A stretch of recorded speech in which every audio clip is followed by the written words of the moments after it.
हर हर महादेव, जय जय शिव शंभु। प्रिय भक्तों, क्या आपका जीवन धन की कमी और संघर्षों से घिरा हुआ है? क्या आप नौकरी या व्यापार में बार बार आ रही बाधाओं से परेशान हैं? तो अब चिंता करने की कोई आवश्यकता नहीं है, क्योंकि आज हम आपके लिए लेकर आए हैं देवों के देव महादेव का एक ऐसा शक्तिशाली और चमत्कारी मंत्र, जिसका जाप या श्रवण मात्र से आपकी सारी मुश्किलें दूर हो जाएंगी और आपके घर में सुख समृद्धि का वास होगा। यह मंत्र सिर्फ आज का नहीं है, बल्कि इसकी उत्पत्ति स्वयं महादेव ने की थी। पौराणिक कथाओं के अनुसार सबसे पहले भगवान शिव ने अपने 5 मुखों से नमः शिवाय मंत्र का उच्चारण किया था और इसे भगवान ब्रह्मा को प्रदान किया था। एक अन्य कथा के अनुसार सर्वप्रथम इस मंत्र का जाप भगवान विष्णु ने किया था। उन्होंने इस मंत्र का जाप कर महादेव की घोर तपस्या की, जिससे प्रसन्न होकर भगवान शिव ने उन्हें सृष्टि का पालनहार बनने का वरदान दिया। इस प्रकार यह मंत्र न केवल मोक्ष का मार्ग दिखाता है, बल्कि सांसारिक सुख और सफलता भी प्रदान करता है। भगवान भोलेनाथ, जिन्हें त्रिलोकीनाथ, नीलकंठ और भोले बाबा जैसे अनगिनत नामों से पुकारा जाता है, वे अपनी दया और करुणा के लिए जाने जाते हैं। वे सृष्टि के पालक भी हैं और संहारक भी। उनके एक नाम से ही भक्तों के सारे पाप और कष्ट दूर हो जाते हैं। उनकी शक्ति असीम है और उनका आशीर्वाद पाने वाला व्यक्ति हर संकट से आसानी से निकल जाता है। यह मंत्र सिर्फ धन दौलत पाने का जरिया नहीं है, बल्कि यह आपकी आत्मा को शुद्ध करता है, आपके मन को शांति देता है और आपको जीवन की सही दिशा दिखाता है। जब आप सच्चे मन से भगवान शिव का ध्यान करते हैं, तो वे आपकी हर पुकार सुनते हैं। उनका आशीर्वाद उन पर होता है जो श्रद्धा और भक्ति से उनका स्मरण करते हैं। तो आइए पूरी श्रद्धा और भक्ति के साथ इस दिव्य और शक्तिशाली मंत्र का 108 बार जाप करें। इस जाप से आपके जीवन में सकारात्मकता आएगी, सभी कष्टों का नाश होगा और महादेव की कृपा से आपका जीवन खुशियों और धन धान्य से भर जाएगा। ॐ त्र्यम्बकं यजामहे सुगन्धिं पुष्टिवर्धनम् उर्वारुकमिव बन्धनान् मृत्योर्मोक्षीयमामृतात्। ॐ त्र्यम्बकं यजामहे सुगन्धिं पुष्टिवर्धनम् उर्वारुकमिव बन्धनान् मृत्योर्मोक्षीयमामृतात्।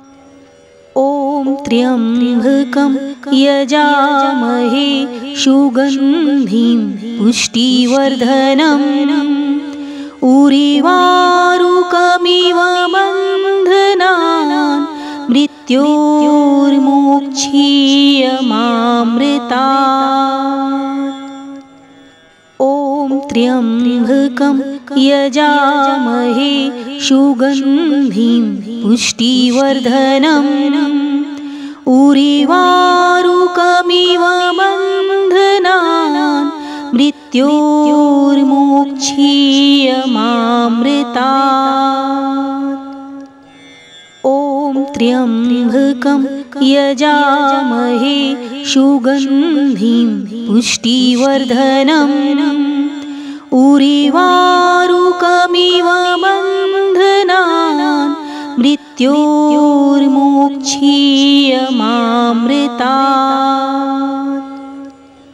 ॐ त्र्यम्बकं यजामहे सुगन्धिं पुष्टिवर्धनम् उर्वारुकमिव बन्धनान् मृत्योर्मोक्षीयमामृतात्।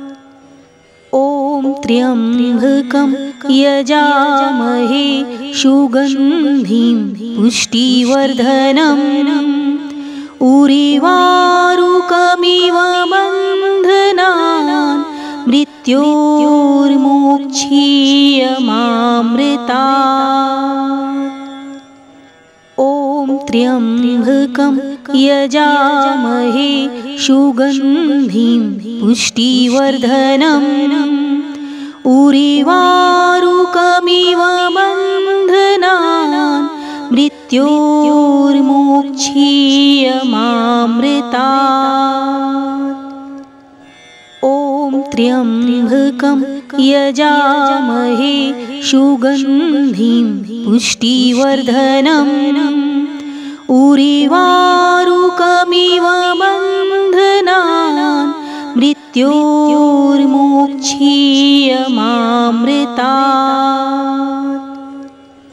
ॐ त्र्यम्बकं यजामहे सुगन्धिं पुष्टिवर्धनम् उर्वारुकमिव बन्धनान् मृत्योर्मोक्षीयमामृतात्। ॐ त्र्यम्बकं यजामहे सुगन्धिं पुष्टिवर्धनम् उर्वारुकमिव बन्धनान् मृत्योर्मोक्षीयमामृतात्।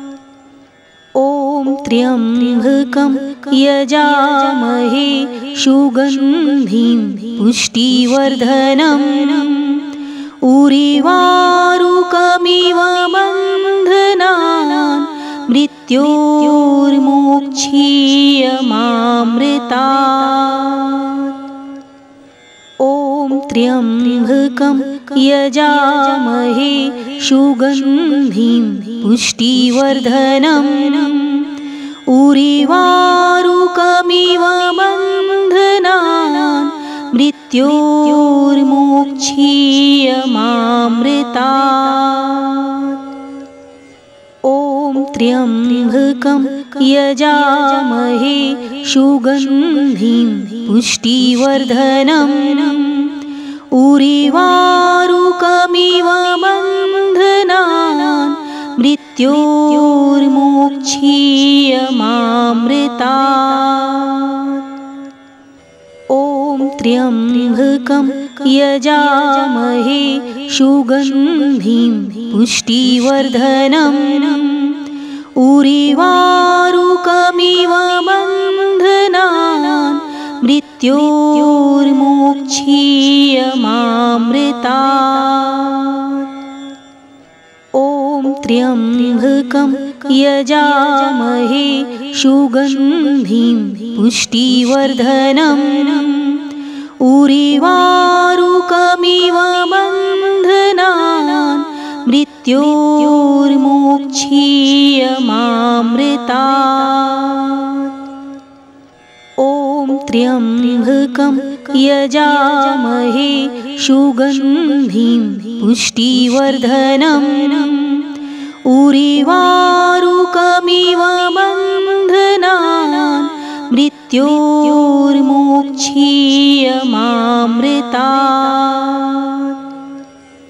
ॐ त्र्यम्बकं यजामहे सुगन्धिं पुष्टिवर्धनम् उर्वारुकमिव बन्धनान् मृत्योर्मोक्षीयमामृतात्।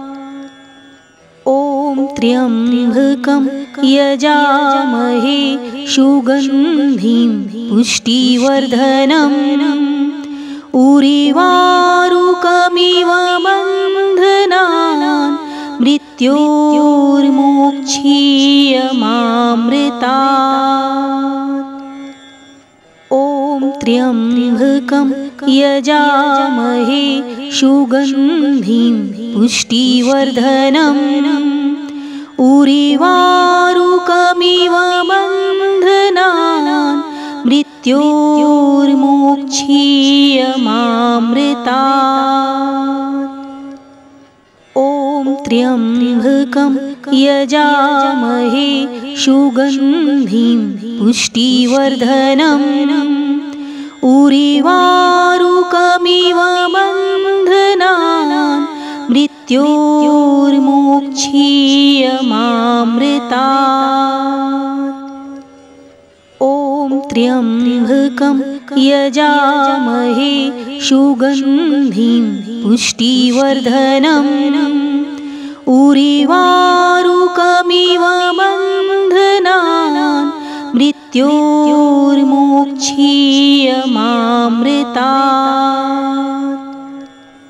ॐ त्र्यम्बकं यजामहे सुगन्धिं पुष्टिवर्धनम् उर्वारुकमिव बन्धनान् मृत्योर्मोक्षीयमामृतात्।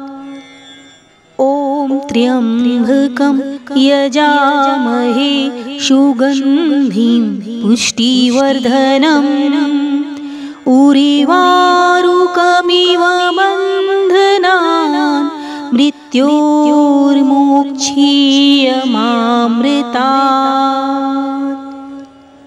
ॐ त्र्यम्बकं यजामहे सुगन्धिं पुष्टिवर्धनम् उर्वारुकमिव बन्धनान् मृत्योर्मोक्षीयमामृतात्।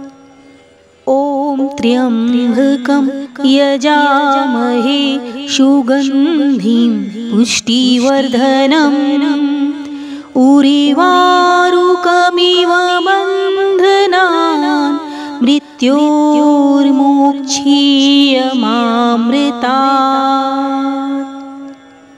ॐ त्र्यम्बकं यजामहे सुगन्धिं पुष्टिवर्धनम् उर्वारुकमिव बन्धनान् मृत्योर्मोक्षीयमामृतात्।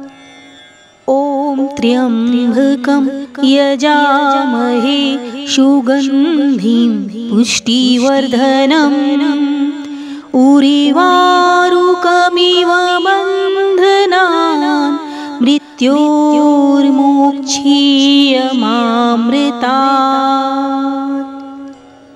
ॐ त्र्यम्बकं यजामहे सुगन्धिं पुष्टिवर्धनम् उर्वारुकमिव बन्धनान् मृत्योर्मोक्षीयमामृतात्।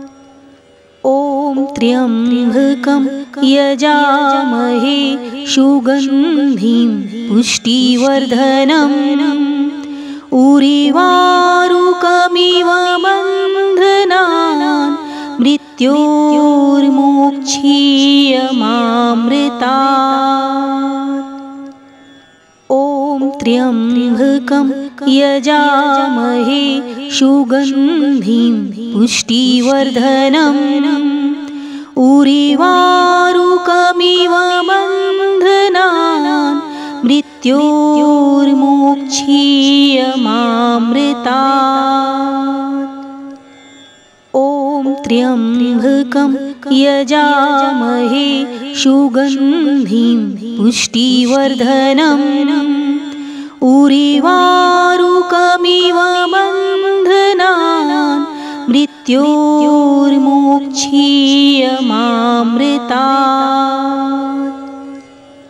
ॐ त्र्यम्बकं यजामहे सुगन्धिं पुष्टिवर्धनम् उर्वारुकमिव बन्धनान् मृत्योर्मोक्षीयमामृतात्।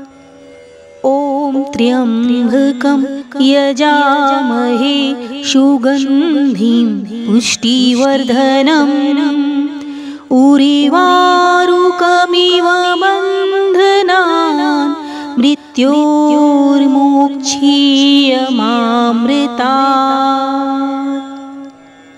ॐ त्र्यम्बकं यजामहे सुगन्धिं पुष्टिवर्धनम् उरिवारुकमिव बन्धनान् मृत्योर्मोक्षीयमामृतात्।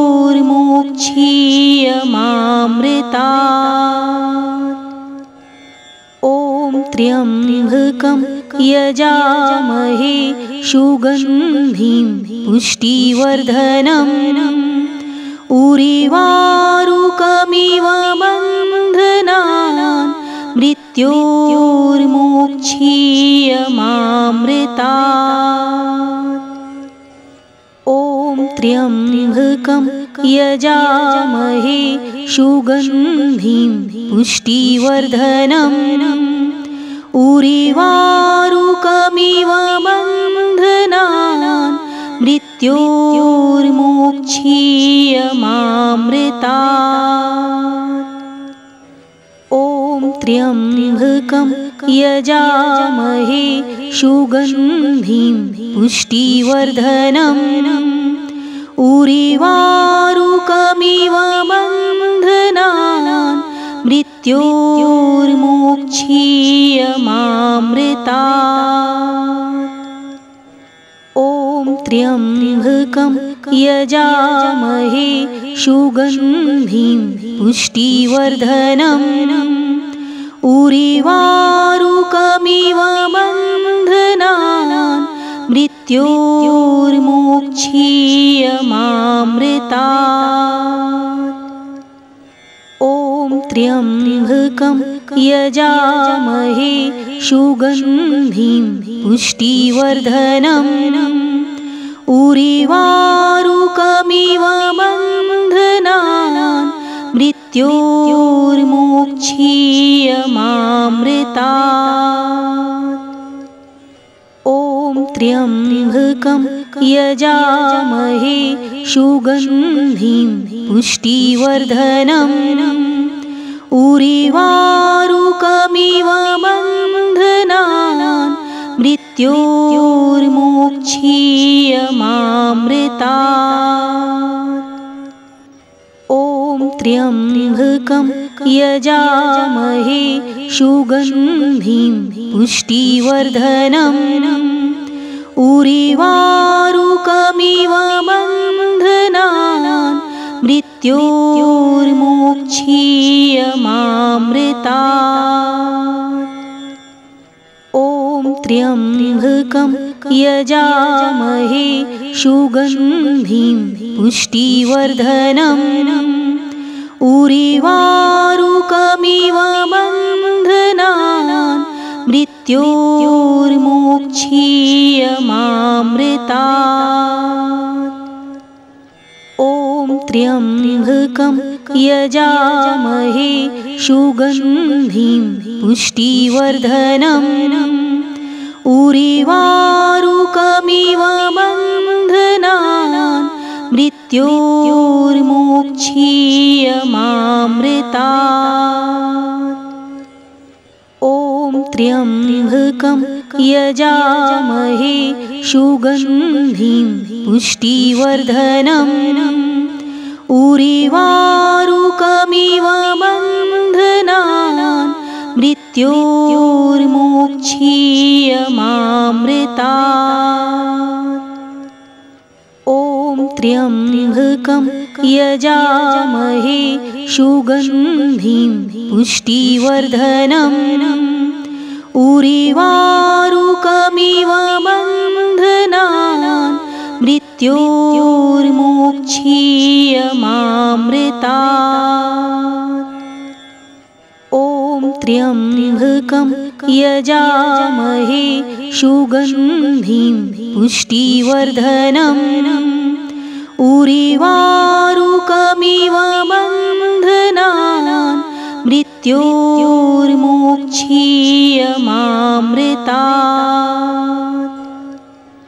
ॐ त्र्यम्बकं यजामहे सुगन्धिं पुष्टिवर्धनम् उरिवारुकमिव बन्धनान् मृत्योर्मोक्षीयमामृतात्।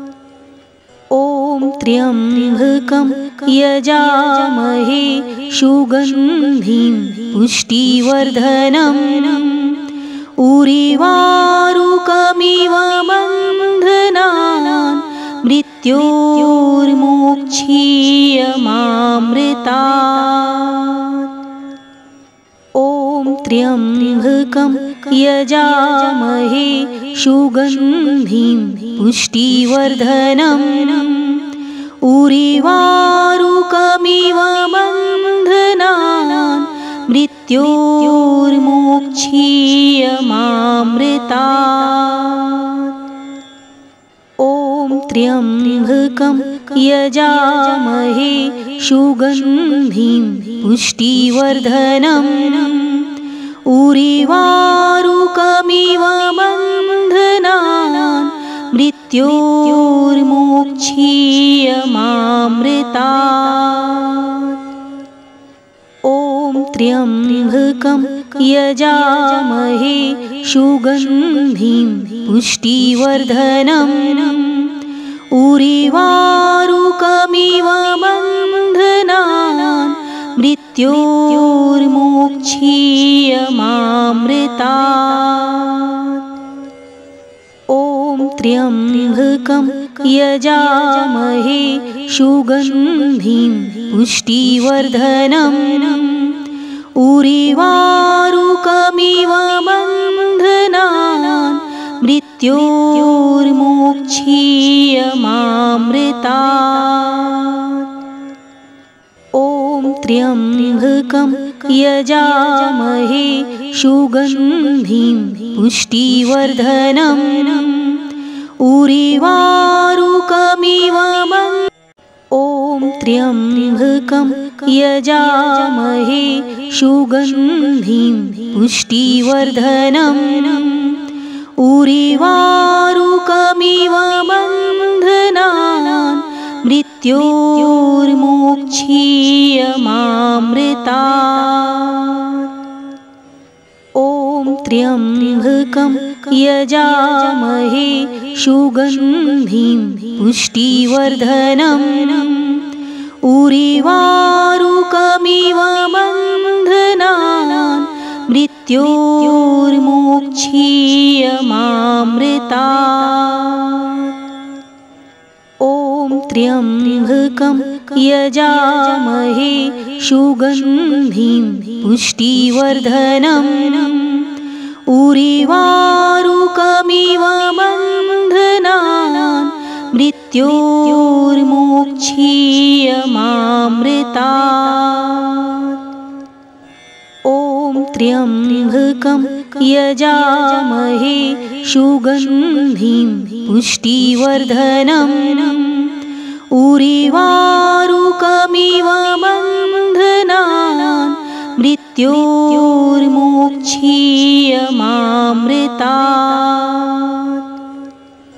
ॐ त्र्यम्बकं यजामहे सुगन्धिं पुष्टिवर्धनम् उर्वारुकमिव बन्धनान् मृत्योर्मोक्षीयमामृतात्।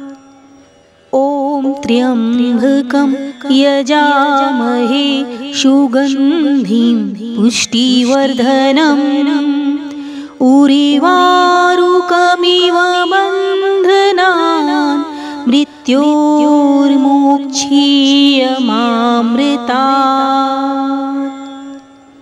ॐ त्र्यम्बकं यजामहे सुगन्धिं पुष्टिवर्धनम् उर्वारुकमिव बन्धनान् मृत्योर्मोक्षीयमामृतात्।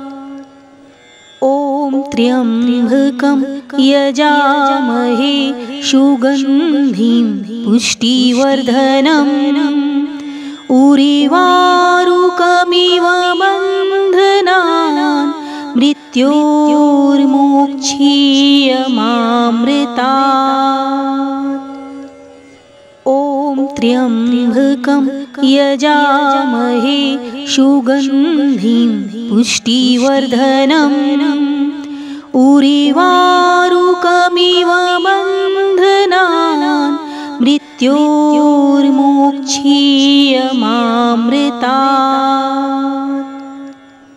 ॐ त्र्यम्बकं यजामहे सुगन्धिं पुष्टिवर्धनम् उरिवारुकमिव बन्धनान् मृत्योर्मोक्षीयमामृतात्।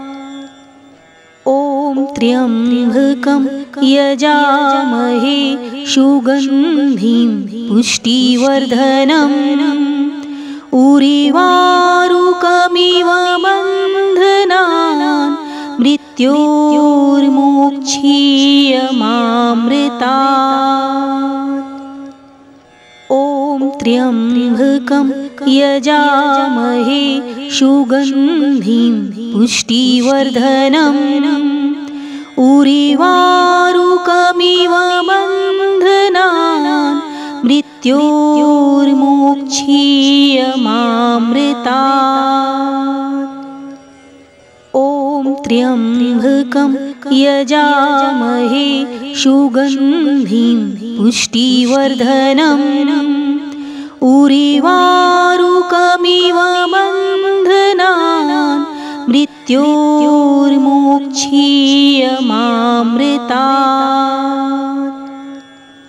ॐ त्र्यम्बकं यजामहे सुगन्धिं पुष्टिवर्धनम् उरिवारुकमिव बन्धनान् मृत्योर्मोक्षीयमामृतात्। ॐ त्र्यम्बकं यजामहे सुगन्धिं पुष्टिवर्धनम् उरिवारुकमिव बन्धनान् मृत्योर्मोक्षीयमामृतात्। ॐ त्र्यम्बकं यजामहे सुगन्धिं पुष्टिवर्धनम् उरिवारुकमिव बन्धनान् मृत्योर्मोक्षीयमामृतात्। ॐ त्र्यम्बकं यजामहे सुगन्धिं पुष्टिवर्धनम् उरिवारुकमिव बन्धनान् मृत्योर्मोक्षीयमामृतात्।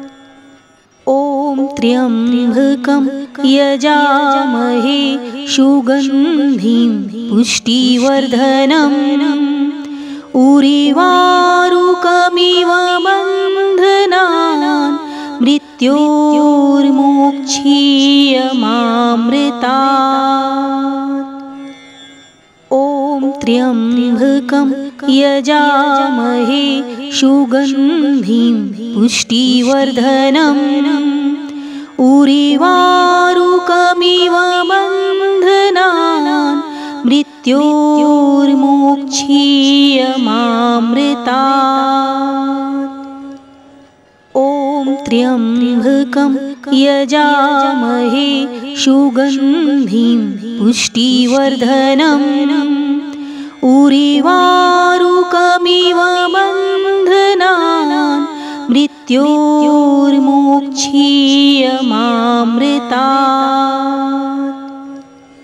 ॐ त्र्यम्बकं यजामहे सुगन्धिं पुष्टिवर्धनम् उरिवारुकमिव बन्धनान् मृत्योर्मोक्षीयमामृतात्। ॐ त्र्यम्बकं यजामहे सुगन्धिं पुष्टिवर्धनम् उरिवारुकमिव बन्धनान् मृत्योर्मोक्षीयमामृतात्।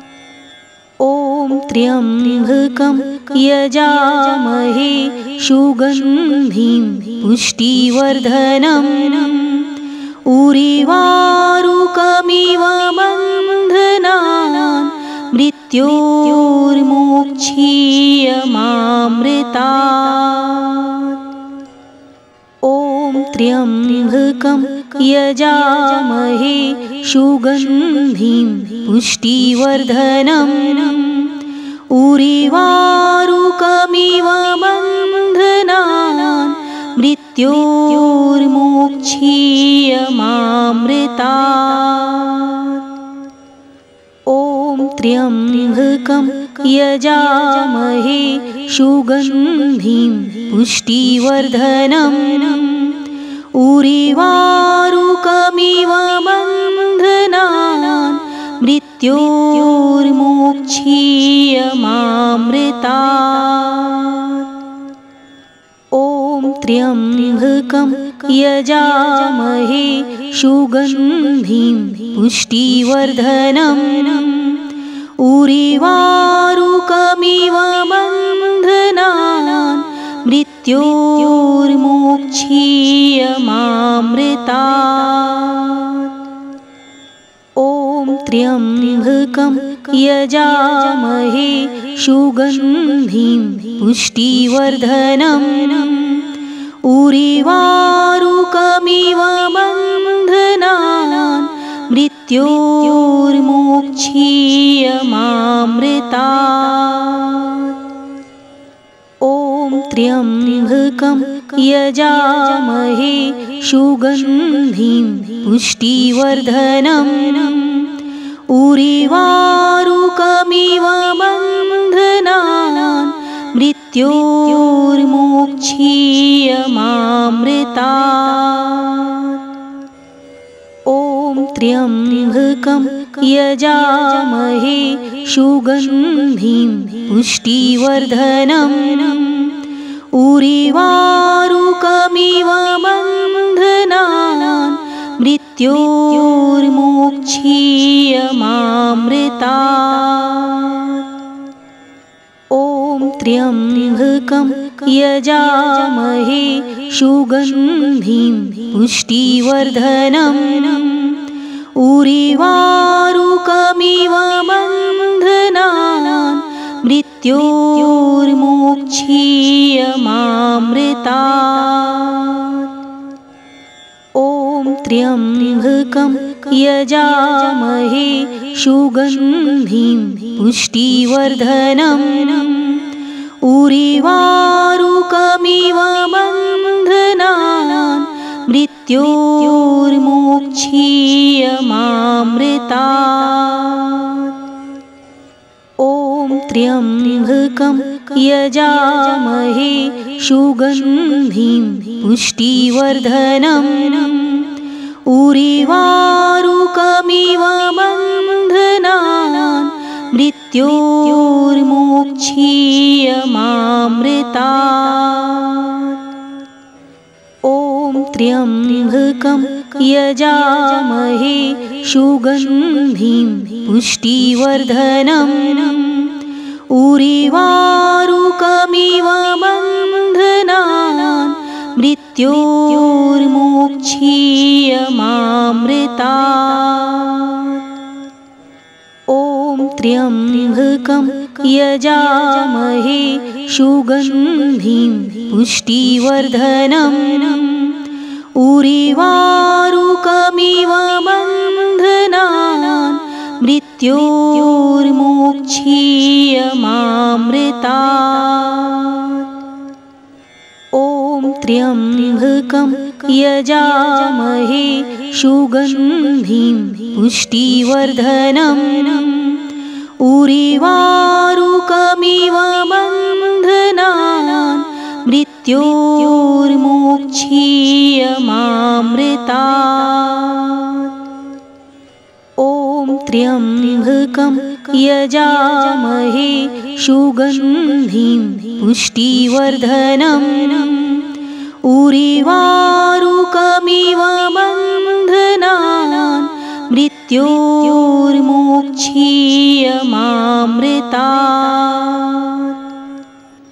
ॐ त्र्यम्बकं यजामहे सुगन्धिं पुष्टिवर्धनम् उर्वारुकमिव बन्धनान् मृत्योर्मोक्षीयमामृतात्।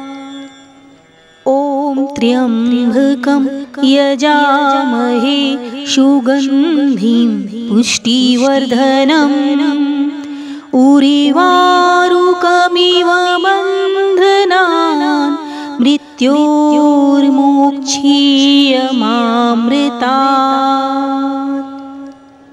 ॐ त्र्यम्बकं यजामहे सुगन्धिं पुष्टिवर्धनम् उर्वारुकमिव बन्धनान् मृत्योर्मोक्षीयमामृतात्। ॐ त्र्यम्बकं यजामहे सुगन्धिं पुष्टिवर्धनम् उर्वारुकमिव बन्धनान् मृत्योर्मोक्षीयमामृतात्। ॐ त्र्यम्बकं यजामहे सुगन्धिं पुष्टिवर्धनम् उर्वारुकमिव बन्धनान् मृत्योर्मोक्षीयमामृतात्। ॐ त्र्यम्बकं यजामहे सुगन्धिं पुष्टिवर्धनम् उर्वारुकमिव बन्धनान् मृत्योर्मोक्षीयमामृतात्। ॐ त्र्यम्बकं यजामहे सुगन्धिं पुष्टिवर्धनम् उर्वारुकमिव बन्धनान् मृत्योर्मोक्षीयमामृतात्। ॐ त्र्यम्बकं यजामहे सुगन्धिं पुष्टिवर्धनम् उर्वारुकमिव बन्धनान् मृत्योर्मोक्षीयमामृतात्। ॐ त्र्यम्बकं यजामहे सुगन्धिं पुष्टिवर्धनम् उर्वारुकमिव बन्धनान् मृत्योर्मोक्षीयमामृतात्।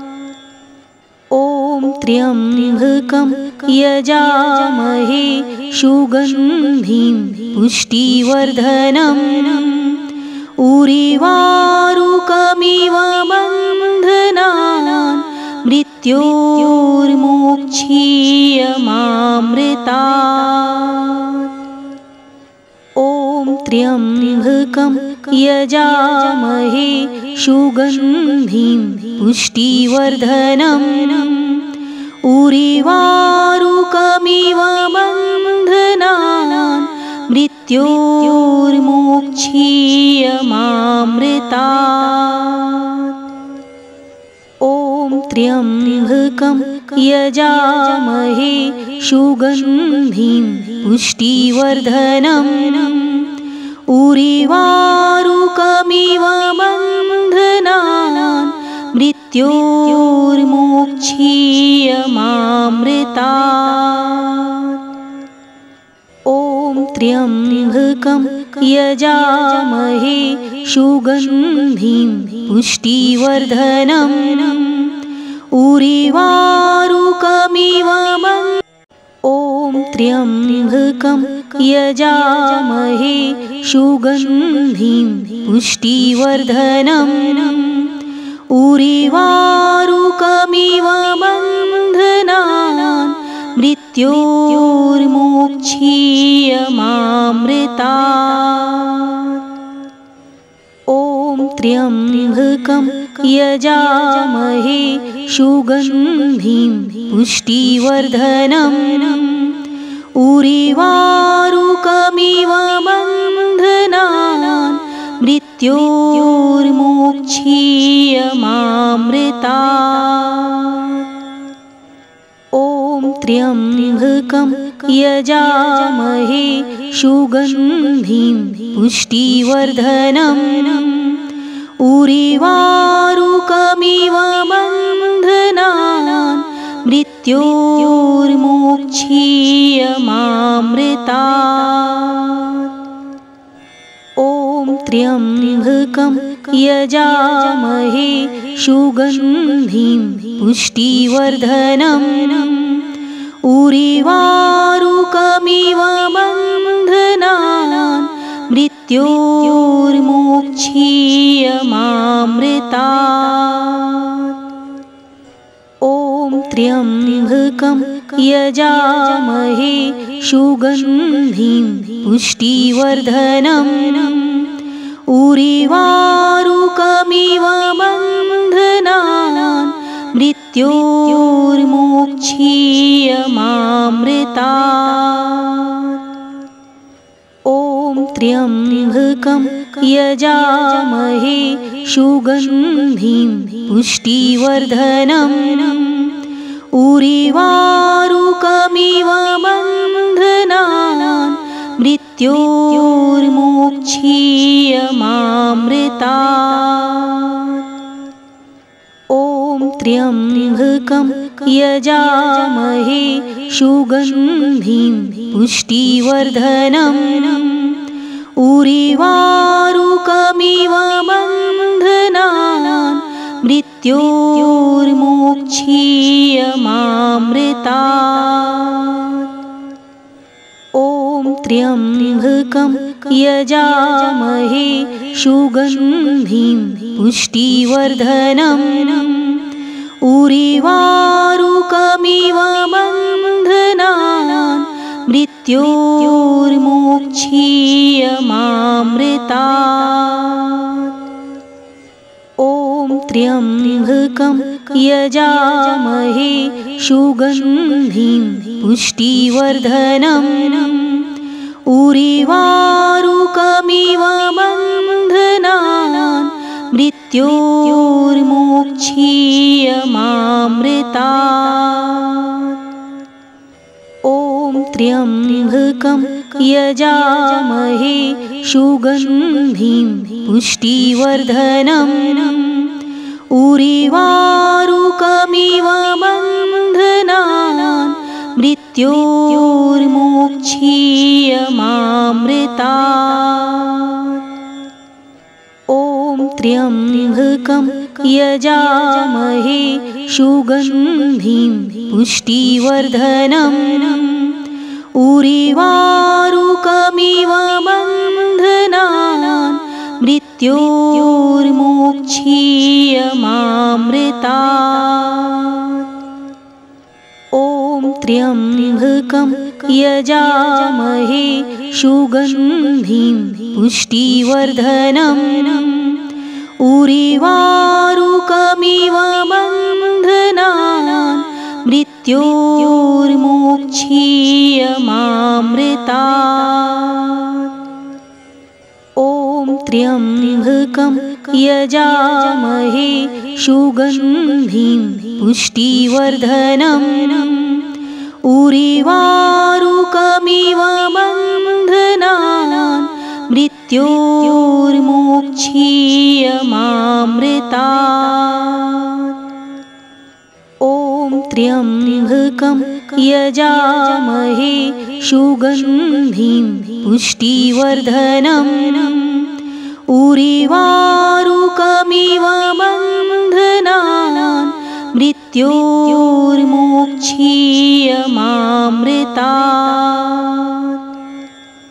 ॐ त्र्यम्बकं यजामहे सुगन्धिं पुष्टिवर्धनम् उर्वारुकमिव बन्धनान् मृत्योर्मोक्षीयमामृतात्। मृत्योर्मोक्षीयमामृतात्।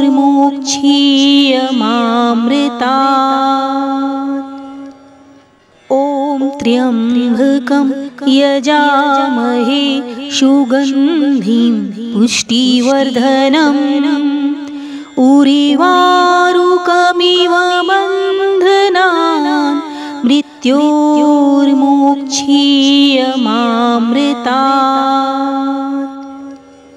ॐ त्र्यम्बकं यजामहे सुगन्धिं पुष्टिवर्धनम् उर्वारुकमिव बन्धनान् मृत्योर्मोक्षीयमामृतात्। ॐ त्र्यम्बकं यजामहे सुगन्धिं पुष्टिवर्धनम् उर्वारुकमिव बन्धनान् मृत्योर्मोक्षीयमामृतात्। ॐ त्र्यम्बकं यजामहे सुगन्धिं पुष्टिवर्धनम् उर्वारुकमिव बन्धनान् मृत्योर्मोक्षीयमामृतात्। ॐ त्र्यम्बकं यजामहे सुगन्धिं पुष्टिवर्धनम् उर्वारुकमिव बन्धनान् मृत्योर्मोक्षीयमामृतात्। ॐ त्र्यम्बकं यजामहे सुगन्धिं पुष्टिवर्धनम् उर्वारुकमिव बन्धनान् मृत्योर्मोक्षीयमामृतात्। ॐ त्र्यम्बकं यजामहे सुगन्धिं पुष्टिवर्धनम् उर्वारुकमिव बन्धनान् मृत्योर्मोक्षीयमामृतात्। ॐ त्र्यम्बकं यजामहे सुगन्धिं पुष्टिवर्धनम् उर्वारुकमिव बन्धनान् मृत्योर्मोक्षीयमामृतात्। ॐ त्र्यम्बकं यजामहे सुगन्धिं पुष्टिवर्धनम् उर्वारुकमिव बन्धनान् मृत्योर्मोक्षीयमामृतात्। ॐ त्र्यम्बकं यजामहे सुगन्धिं पुष्टिवर्धनम् उर्वारुकमिव बन्धनान् मृत्योर्मोक्षीयमामृतात्। ॐ त्र्यम्बकं यजामहे सुगन्धिं पुष्टिवर्धनम् उर्वारुकमिव बन्धनान् मृत्योर्मोक्षीयमामृतात्। ॐ त्र्यम्बकं यजामहे सुगन्धिं पुष्टिवर्धनम् उर्वारुकमिव बन्धनान् मृत्योर्मोक्षीयमामृतात्। ॐ त्र्यम्बकं यजामहे सुगन्धिं पुष्टिवर्धनम् उर्वारुकमिव बन्धनान् मृत्योर्मोक्षीयमामृतात्।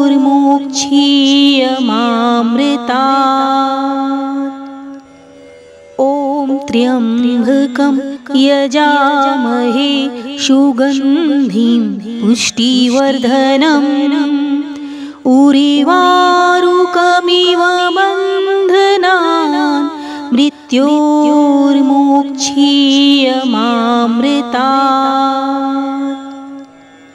ॐ त्र्यम्बकं यजामहे सुगन्धिं पुष्टिवर्धनम् उरिवारुकमिव बन्धनान् मृत्योर्मोक्षीयमामृतात्। ॐ त्र्यम्बकं यजामहे सुगन्धिं पुष्टिवर्धनम् उरिवारुकमिव बन्धनान् मृत्योर्मोक्षीयमामृतात्।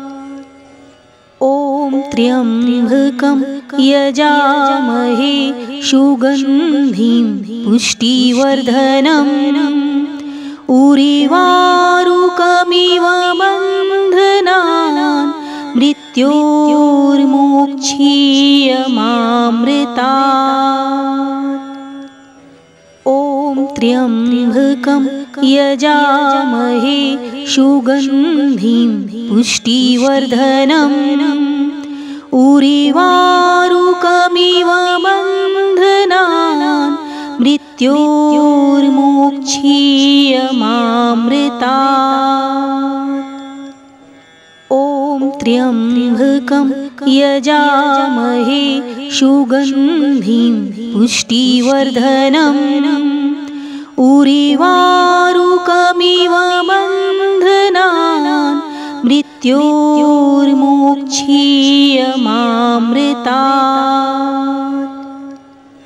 ॐ त्र्यम्बकं यजामहे सुगन्धिं पुष्टिवर्धनम् उरिवारुकमिव बन्धनान् मृत्योर्मोक्षीयमामृतात्।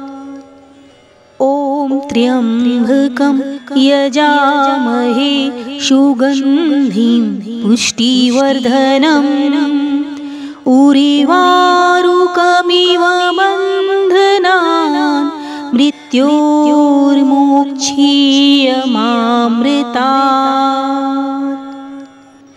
ॐ त्र्यम्बकं यजामहे सुगन्धिं पुष्टिवर्धनम् उरिवारुकमिव बन्धनान् मृत्योर्मोक्षीयमामृतात्।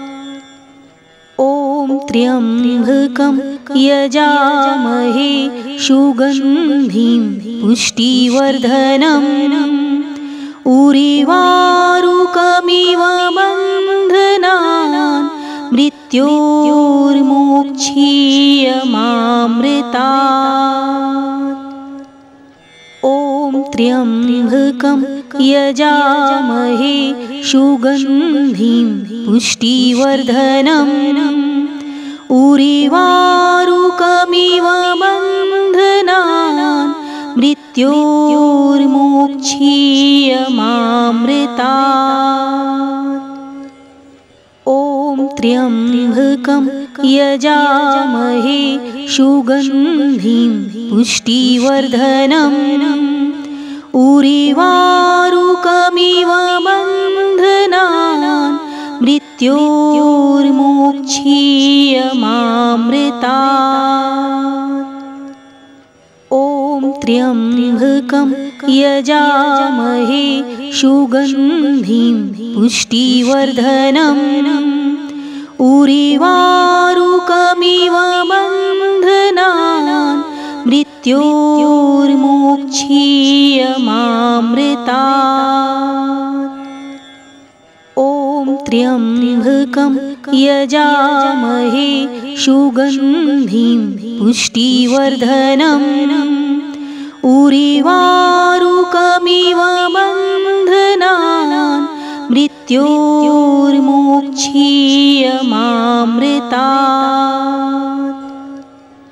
ॐ त्र्यम्बकं यजामहे सुगन्धिं पुष्टिवर्धनम् उर्वारुकमिव बन्धनान् मृत्योर्मोक्षीयमामृतात्। ॐ त्र्यम्बकं यजामहे सुगन्धिं पुष्टिवर्धनम् उर्वारुकमिव बन्धनान् मृत्योर्मोक्षीयमामृतात्। ॐ त्र्यम्बकं यजामहे सुगन्धिं पुष्टिवर्धनम् उर्वारुकमिव बन्धनान् मृत्योर्मोक्षीयमामृतात्। ॐ त्र्यम्बकं यजामहे सुगन्धिं पुष्टिवर्धनम् उर्वारुकमिव बन्धनान् मृत्योर्मोक्षीयमामृतात्। ॐ त्र्यम्बकं यजामहे सुगन्धिं पुष्टिवर्धनम् उर्वारुकमिव बन्धनान् मृत्योर्मोक्षीयमामृतात्। ॐ त्र्यम्बकं यजामहे सुगन्धिं पुष्टिवर्धनम् उर्वारुकमिव बन्धनान् मृत्योर्मोक्षीयमामृतात्। ॐ त्र्यम्बकं यजामहे सुगन्धिं पुष्टिवर्धनम् उर्वारुकमिव